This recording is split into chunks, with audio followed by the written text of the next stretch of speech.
ایمان کو تازہ رکھنے کے لیے نماز دن میں 5 مرتبہ اپنے مصروفیات سے نکلو. صبح کی نیند بڑی سہانی ہوتی ہے، اسے توڑ کر اٹھو اور اٹھو اللہ کے حضور میں حاضر ہو، کھڑے ہو جاؤ، وضو کرو، کھڑے ہو جاؤ، نماز پڑھو، اللہ سے اپنا عہد جو ہے تازہ کرو. ایاک نعبد و ایاک نستعین، اللہ تعالیٰ کے ساتھ اپنے اس عہد کو دوبارہ استوار کرو، تازہ کرو.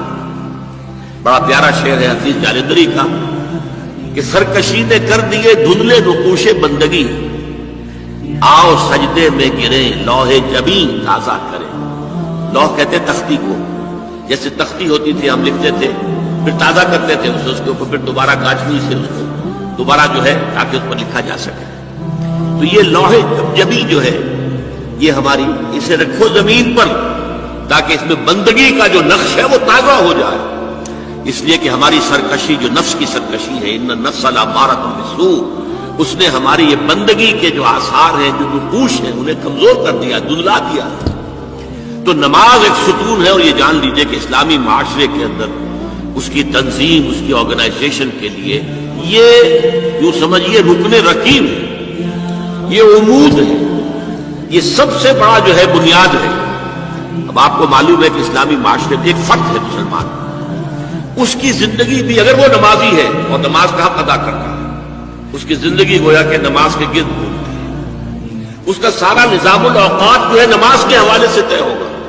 فلاں کام کرنا، اچھا بھائی عصر کی نماز کے بعد. وہ کوئی ایسی اپائنٹمنٹ نہیں کر سکتا کہ جس میں عصر کی جماعت جو ہے اس کا معاملہ جو ہے وہ خطرے میں پڑ جائے.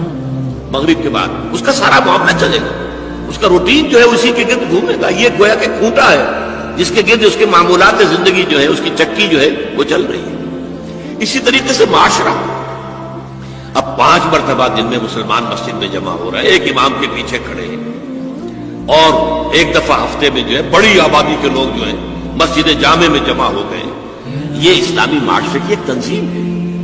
سال میں 2 مرتبہ جو ہے آبادی سے باہر کسی بڑے کھلے میدان میں لوگ چلے گئے ہیں عیدین کے لیے، اور سال میں 1 مرتبہ جو ہے پوری دنیا سے کشاں کشاں کہاں کہاں سے گورے بھی اور کالے بھی اور پیلے بھی مسلمان کہاں کہاں سے چلے آ رہے ہیں، ہر مسلک ہر فقہ کے ماننے والے. یہ تنظیم ہے جو نماز کے گرد اور حج کے گرد ہو رہی ہے. اور یہ نماز جو ہے در حقیقت بندے کا تعلق اللہ کے ساتھ استوار کرنے کا سب سے بڑا ذریعہ ہے. اس لیے کہ ہمارے معمولات جو ہیں وہ ہمیں اللہ سے غافل کر دیتے ہیں، ہم گم ہو کر رہ جاتے ہیں. بڑا پیارا شعر ہے اقبال کا، کافر کی یہ پہچان کہ آفاق میں گم ہے، مومن کی یہ پہچان کہ گم اس میں ہے آفاق.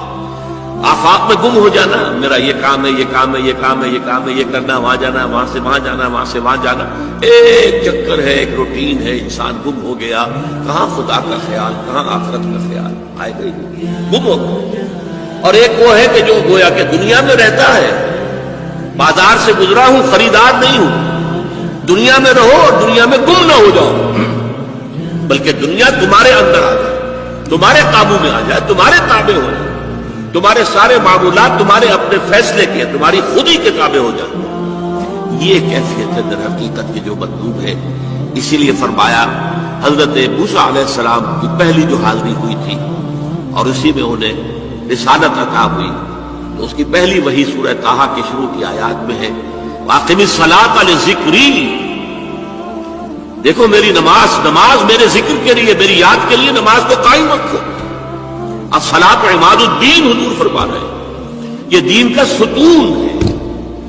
اس دین کی عمارت اس پر کھڑی ہوئی. جیسا کہ میں نے عرض کیا، ہمارے شخصی بھی معاملات اور معمولات اس کے گرد گھومے، اور ہماری اجتماعیت جو ہے، ہمارا معاشرہ اور ہماری ملی تنظیم جو ہے، اس کی بنیاد بھی ہے.